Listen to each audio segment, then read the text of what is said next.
வணக்கம் குழந்தைகளா. இன்னைக்கு நாம பாடம் 5 பண்படுத்தும் பழமொழிகள் பற்றி பார்க்க போறோம். பழமொழிகள்னா என்ன?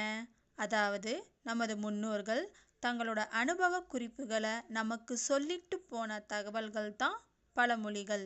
இந்த பாடத்துல என்ன கொடுத்துருக்குறாங்க அப்படின்னா, பழமொழிகள் நாளடைவில் எப்படி அதனோட பொருள் மாறுச்சு, அதனுடைய மீனிங் எப்படி மாறுச்சு என்பதையும் ஒவ்வொரு பழமொழியோட சரியான பொருளையும் இந்த பாடப்பகுதியில் கொடுத்துருக்குறாங்க.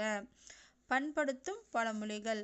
பழமொழிகள் நம் வாழ்க்கையை வளப்படுத்தும், பண்படுத்தும் என்பதற்காகத்தான் நம்முடைய பாடமானது பண்படுத்தும் பழமொழிகள் என்ற தலைப்பில் கொடுத்துருக்குறாங்க.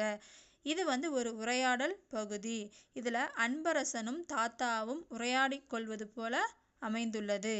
பாடத்திற்கு செல்லலாமா? அன்பரசன் தன் தாத்தாவுடன் பூங்காவிற்கு சென்றான். செல்லும் வழியில் நாய்கள் அவர்களை நோக்கி குரைத்து கொண்டு வந்தது. நாய்களை விரட்ட அன்பரசன் கல்லை தேடினான். அன்பரசன் தன் தாத்தாவோட பூங்கா அப்படின்னா பார்க்குக்கு போகிறாங்க. போகிற வழியில் அவங்க 2 பேர்த்தையும் பார்த்து நாய்கள் குரைத்து கொண்டு வருது. அதை விரட்டுறதுக்கு அன்பரசன் கல்லை தேடுறான். தாத்தா கேட்குறார், அன்பரசா என்ன தேடுகிறாய்? தாத்தா கேட்குறாரு, அன்பரசா என்ன தேடுற அப்படின்ட்டு. அன்பரசன் சொல்கிறான், நம்மை நோக்கி குரைத்து கொண்டு வரும் நாய்களை விரட்ட கல்லை தேடுகிறேன். நாயை கண்டால் கல்லை காணும் என்ற பழமொழிக்கேற்ப கல் கிடைக்கவில்லை தாத்தா. அன்பரசன் சொல்கிறான், நம்மளை நோக்கி குரைத்து கொண்டு வர நாய்களை விரட்டுறதுக்கு நான் கல் தேடுறேன். நாயை கண்டால் கல்லை காணும் என்ற பழமொழிக்கேற்ப கல் கிடைக்கல தாத்தா அப்படின்னு சொல்கிறான். அதற்கு தாத்தா சொல்கிறாரு, அந்த பழமொழிக்கு அதுவல்ல பொருள். கோயில்களுக்கு சென்று இறை வழிபாடு செய்கிறோம். அங்கு இருக்கும் கற்சிலைகளை கல்லாக பார்த்தால் அது இறைவனாகவோ இறைவியாகவோ தெரியாது.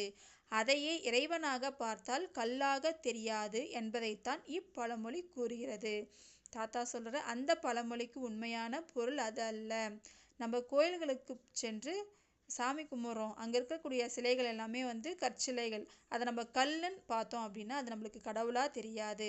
அதுவே நம்ம கடவுள் அப்படின்னு பார்த்தோம் அப்படின்னா அது நம்மளுக்கு கல்லாக தெரியாது என்பதை தான் இந்த பழமொழி உணர்த்துதுன்னு சொல்கிறாரு அன்பரசன்.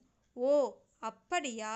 அப்படியானால் 1000 பேரை கொன்றவன் அரை வைத்தியன் என்றார்களே, அதன் உண்மையான விளக்கம் என்ன? அன்பரசன் சொல்கிறான், அப்படின்னா 1000 பேரை கொன்றவன் அரை வைத்தியன் என்ற பழமொழிக்கு உண்மையான விளக்கம் என்னன்னு கேட்குறான். அதற்கு தாத்தா சொல்கிறாரு, பண்டைய தமிழர்கள் சித்த வைத்தியத்தில் சிறந்து விளங்கினர். மூலிகைகளையும் அதன் வேர்களையும் அவைகளின் நோய் தீர்க்கும் குணத்தினையும் நன்கறிந்தவர்கள். மூலிகைகளில் மருந்துக்கள் தயாரித்து பல நோய்களை குணப்படுத்தினார்கள். அதற்கு ஆயிரக்கணக்கான வேர்களை பயன்படுத்தினார்கள். ஆகவே 1000 வேரை கொண்டவன் அரை வைத்தியன் என்ற இப்பழமொழி வந்தது. இதுவே காலப்போக்கில் பேச்சு மாற்றத்தால் மருத்துவரை தவறாக பேசுவது போல் அமைந்தது. சொல்றாரு, பண்டைய தமிழர்கள் சித்த வைத்தியத்துல சிறந்தவர்கள். பல மூலிகைகளையும் வேர்களையும் அது எந்தெந்த நோய்களை குணப்படுத்தும் என்பதையும் நல்லா தெரிஞ்சு வச்சிருந்தாங்க. மூலிகைகள்லேருந்து மருந்துக்கள் தயாரித்து பல நோய்களை குணப்படுத்தினார்கள். அதற்கு நிறைய வேர்கள், அதாவது ஆயிரக்கணக்கான வேர்களை பயன்படுத்தினாங்க. அதை பொருள்படுத்தும் வகையில் தான் 1000 வேரை கொண்டவன் அரை வைத்தியன் என்ற பழமொழி உருவாயிடுச்சு. ஆனால் இது காலப்போக்கில் மருத்துவரை இழிவாக பேசும் வகையில் 1000 பேரை கொண்டவன் அரை வைத்தியன்னு மாறிச்சு. பேசிக்கொண்டே இருவரும் பூங்காவை அடைந்தனர். அங்கு அவர்கள் ஒரு யானைப்பாகன் யானையுடன் இருப்பதை கண்டனர். யானை அதனிடம் வருவோருக்கு ஆசி வழங்கி கொண்டிருந்தது. அன்பரசனும் தாத்தாவும் பேசிக்கிட்டே பூங்காக்கு வந்துடுறாங்க. பூங்கால ஒரு யானைப்பாகன் யானையோட நின்றுட்டு இருக்கிறான். யானை தன்கிட்ட வர்றவங்களுக்கு ஆசி வழங்கிட்டு இருக்கு. அன்பரசன் அதை பார்த்துட்டு கேட்குறான், தாத்தா, யானைக்கு ஒரு காலம் வந்தால் பூனைக்கு ஒரு காலம் வரும் என்கிறார்களே, அதற்கு என்ன பொருள்? தாத்தா கிட்ட அன்பரசன் கேட்குறான், யானைக்கு ஒரு காலம் வந்தால் பூனைக்கு ஒரு காலம் வரும்ன்ற பழமொழி இருக்கு இல்லையா, அதுக்கு என்ன பொருள் அப்படின்ட்டு கேட்குறான். அதற்கு தாத்தா சொல்கிறாரு, தாத்தா, அது யானை கிடையாது. யானை என்பதை ஆ கூட்டல் நெய் என்று பிரிக்க வேண்டும். அதாவது பசுவின் நெய் என்றும், அதே போல் பூனை கிடையாது. பூ கூட்டல் நெய் என்பது பிரிக்க வேண்டும். பூ கூட்டல் நெய் அதாவது பூவில் ஊறும் தேன். நம் இளமை காலத்தில் பசு நெய்யை விரும்பி உண்போம். வயதாகி முதுமை அடைந்ததும் உடல் நலம் குன்றினால் மருந்தை தேனில் கலந்து உண்போம். இளமையில் ஆனை, முதுமையில் பூனை. இதைத்தான் ஆனைக்கொரு காலம் வந்தால் பூனைக்கொரு காலம் வரும் என்பர். இவ்வாறு இன்று இதன் பொருள் மாறுபட்டு வழங்கப்படுகிறது. அதாவது ஆனைக்கொரு காலம் வந்தால் பூனைக்கொரு காலம் வரும் என்ற பழமொழி ஆனை அப்படின்றது, ஆனை அப்படின்னா பசுவினுடைய நெய், பூனை அப்படின்னா பூவில் ஊறும் தேன். நம்மளுடைய இளமையான காலத்தில் நம்ம ஆணை சாப்பிடணும். அதே போல் வயதாகும் பொழுது நம்மளுக்கு உடல்நலம் குன்றும் பொழுது நம்ம மருந்தில் தேன் கலந்து சாப்பிட்றோம். அதை பொருள்படுத்தும் வகையில் தான் இளமையில் ஆணையும் முதுமையில் பூனையும் அப்படின்னு சொல்லி ஆனைக்கொரு காலம் வந்தால் பூனைக்கொரு காலம் வரும்னு இந்த பழமொழி இருந்துச்சு. ஆனால் இது காலப்போக்கில் யானைக்கொரு காலம் வந்தால் பூனைக்கொரு காலம் வரும்னு மாறிச்சு. இருவரும் பூங்காவில் சுற்றி பார்த்தனர்.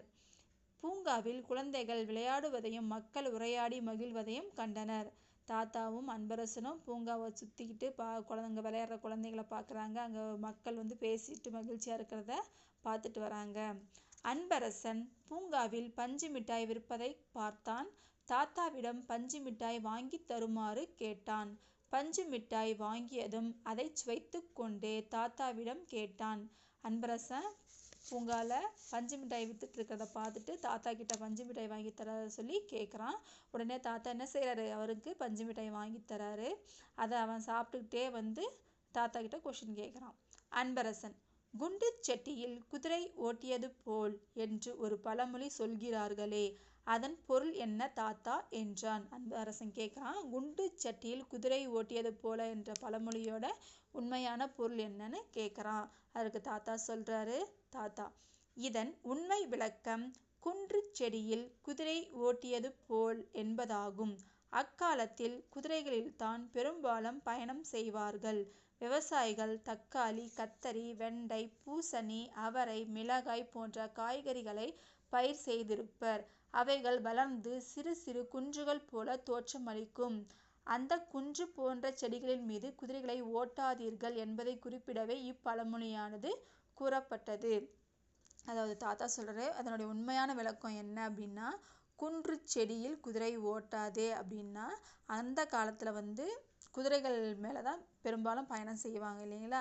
அப்போது அந்த காலத்தில் விவசாயிகள் தக்காளி, கத்தரி, வெண்டை, பூசணி, அவரை என்ற போன்ற செடிகளெல்லாம் தோட்டம் போட்டு வச்சுருப்பாங்க. அந்த தோட்டம் தூரத்தில் நம்ம பார்த்தோம் அப்படின்னா குன்று போல் இருக்கும், மலை மாதிரி இருக்கும். அந்த மலை மேல் அந்த மலைன்னு நினச்சிட்டு அதில் என்ன செய்வாங்க, அதில் குதிரையெல்லாம் ஓட்டுவாங்க. அந்த மாதிரி செடிகளில் குதிரைகளை ஓட்டாதீங்க அப்படின்னு சொல்கிறதுக்காக தான் அந்த பழமொழி சொல்லப்பட்டது. குன்று செடியில் குதிரை ஓட்டாதீர்கள் என்பது காலப்போக்கில் குண்டு செட்டியில் குதிரை ஓட்டாதீர்கள்னு சொல்லப்பட்டது. இவ்வாறு பேசிக்கொண்டே இருவரும் வீட்டிற்கு சென்றனர். தாத்தா, உங்களுடன் பூங்காவிற்கு சென்று வந்தது மிகவும் மகிழ்ச்சி அளிக்கிறது என்றான் அன்பரசன். அதாவது அன்பரசனும் தாத்தாவும் பேசிக்கிட்டே வீட்டிற்கு வந்துடுறாங்க. அப்போது தாத்தாவை பார்த்து அன்பரசன் சொல்கிறான், உங்களோட பூங்காவுக்கு வந்தது ரொம்ப சந்தோஷமாக இருக்குது அப்படின்ட்டு அன்பரசன் சொல்கிறான். என்ன குழந்தைகளா, இந்த பாடப்பகுதி உங்களுக்கு புரிஞ்சிருக்குன்னு நம்புகிறேன். மீண்டும் அடுத்த வகுப்பில் சந்திக்கலாம். நன்றி.